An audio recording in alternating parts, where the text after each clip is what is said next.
Vladimir, so how do you break through? I mean, I remember listening to your CNN interview as you are led through the Omsk airport, and you're there in your black long johns and a t-shirt and your shower sandals and No, in Omsk, I was still in aptly my prison clothes. oh those I are had to change in the shower sandals in Moscow. Right. and handcuffs, and you're going through a commercial air terminal with Right. people who are going about their lives. Um, you look at the most recent polling around the war in Ukraine, and there's a lot of Russians who evince remarkably little interest in it, at least according to the polls. Um, so people are going about their lives. They are living their lives with a war that is going on that they're either less aware of than they might be or really have made a decision about. Um, how do you begin to continue? How do you make that case, especially since you're in Russia? I mean, you've talked often about going back as a Russian politician. You know, that's something that you did at enormous cost. That's something that Alexei Navalny did at tremendous cost. Um, how do you carry on that conversation with the Russian people? Because inevitably, that's where it has to come from, right? Absolutely. But David, before we talk any more about this, uh, let's please never use the word polls when we talk about an authoritarian regime. It's completely meaningless. When people talk about polls or elections in Putin's Russia, I don't know if they're joking or if they're just being provocative, because dictatorships don't do polls, dictatorships don't do elections. These are all sort of notions from a democratic society. First of all, when people actually have access to information, as opposed to just being brainwashed by government propaganda. But secondly, when people are not afraid to speak their mind, and when people don't think that if they answer in a quote unquote incorrect way, there'll be consequences for themselves and for their families. So let's just forget about polls and elections and everything that you used to hear in the US. That these notions do not apply to authoritarian countries.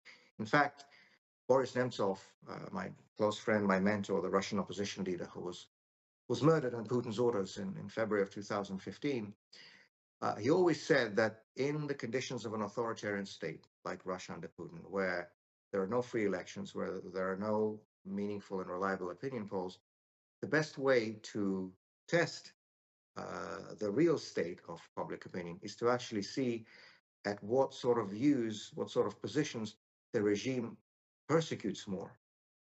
And it is enough to look at the scale of repression in the last 2.5 years in Russia against people who are coming out publicly against the war in Ukraine to see that what these so-called polls say is actually really removed from reality. I mean, there have been tens of thousands of police detentions across Russia for anti-war demonstrations since February 2022 until today. There are hundreds of people who are imprisoned today in Putin's gulag because they have publicly spoken out against the war in Ukraine. I've seen many of these people on my prison transfer from Moscow to Siberia. I've seen them when I was still in my pre-trial detention center in the prison in Moscow, where I could still actually communicate with people. It is very a large quantity of people, and that's only a drop in the ocean. That's only the tip of the iceberg. And so let's not forget about that when we speak about public opinion. But you are absolutely right that, of course, there are a lot of people in Russia who are either indifferent or who back what the Putin regime is doing in Ukraine. It is tragic. It is something that I don't even know what right word to use here to describe my emotion. It's something that makes me very angry, very sad at the same time, needless to say. But it is also something that, frankly, should not be surprising after a quarter century of one-man dictatorship. Vladimir Putin's been in power for 25 years. Let's not forget that. One of the first things he did after coming to power was shut down or take over independent television networks to make sure that Russian society only receives officially approved messages, officially approved propaganda. And so after 25 years of propaganda, after 25 years of brainwashing, after 25 years of repression, when those people who are publicly coming out against the regime and its policies are murdered, are imprisoned, are in the best case exiled, I think it's hard to expect, frankly, that a large part of society would not be affected by this, and it is. And by the way, when we speak about the fact that a large part of Russian society bears responsibility for what Putin is doing in Ukraine today and for what Putin is doing generally, that is absolutely true. But let's not forget also that a lot of this responsibility is also borne by leaders of Western countries who, for so many years, despite our cries, shouts, warnings, I don't know how else to express it, continued to engage with Vladimir Putin, to legitimize Vladimir Putin in the eyes of the international community, to trade with him, to make deals with him, to invite him to international summits, to look into his eyes and see his soul, to engage in resets, and so on and so forth. This is a fact as well. And let's not forget about the responsibility that Western leaders bear for what is happening in Russia and for what is happening in Ukraine today. But it is absolutely clear to my mind that once this regime is out of power, and it is only a question of when and not if, again, this is me speaking as a historian, not as a politician, it is only a question of when, not if. When this regime is out of power, there will have to be enormous work undergone in Russia to try to deal with the consequences of this. I mean, we wouldn't be the first one who have to do this. There are a lot of countries in the world who have gone through this trauma of dictatorship, who have gone through this difficult process of transitioning from dictatorships to democracy. Very different countries in very different geographical regions in very difficult historical circumstances. Look, Argentina after military dictatorship, South Africa after apartheid, the countries of Central and Eastern Europe after communism, of course, Germany after Nazism after 1945. So this is a road that has been traveled many times. We will not be the first ones to do it.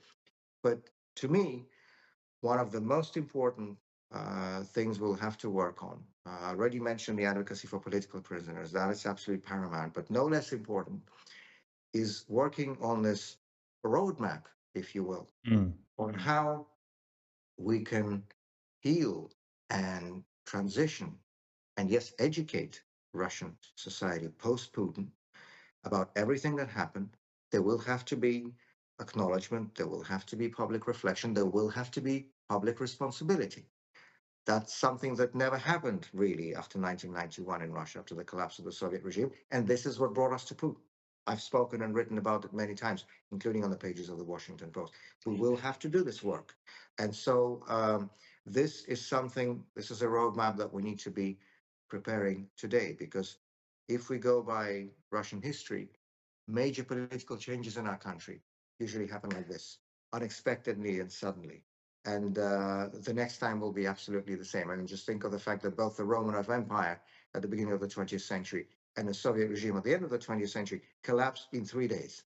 This is not a figure of speech. I'm talking literally here. And this is how it's going to happen next time. And so we all need to be preparing for our part how we deal with this inside of Russia. But also I think it is very important it's very important for the free world, for the leaders of Western democracies, to prepare on their side as well.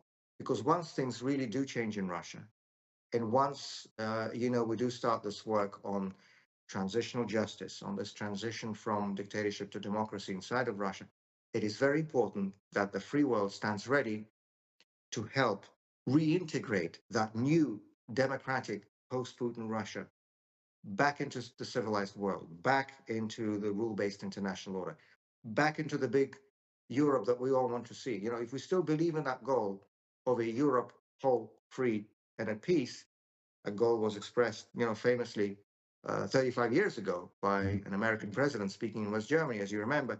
If we still believe in the goal of a Europe whole, free, and at peace, that goal will only be possible when Russia, which is the largest country in Europe, also becomes peaceful and democratic. A Europe whole, free, and in peace will only be possible with a peaceful and democratic Russia as a part of it.